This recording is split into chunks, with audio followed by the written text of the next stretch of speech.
शहर को बचाने के बाद भी पांडव ने शहर में रुकना मुनासिब नहीं समझा।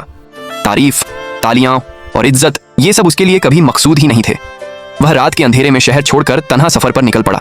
लंबे रास्ते, वीरान पहाड़ और खामोश जंगल, बस उसके कदमों की आहट और उसका बोझिल दिल। अचानक रास्ते में उसे एक बुजुर्ग शख्स मिलता है। सफेद दाढ़ी, कमजोर जिस्म, मगर आंखों में अजीब सी पहचान। वह बुजुर्ग पांडव को गौर से देखता है और धीमी आवाज में कहता है, बेटा तू पांडव है ना? पांडव वहीं रुक जाता है। बुजुर्ग के अल्फाज उसके सीने में तीर की तरह लगते हैं। बुजुर्ग आगे बोलता है, बेटा मैं तुम्हारी माँ के गांव से आ रहा हूँ। यह सुनते ही पांडव का दिल जोर से धड़क उठता है। बुजुर्ग आगे कहता है, तुम्हारी माँ बहुत बीमार हो चुकी है, दिन रात बस एक ही नाम लेती रहती है, पांडव पांडव। मेरा बेटा पांडव कहाँ है? पांडव की आंखों से आंसू बहने लगते हैं। बुजुर्ग के अल्फाज रुकते नहीं। बेटा, उसके पास अब बोलने की भी ताकत नहीं रही, लेकिन जब भी होश आता है सिर्फ तेरा नाम लेती है। ये सुनते ही पांडव का दिल टूट जाता है।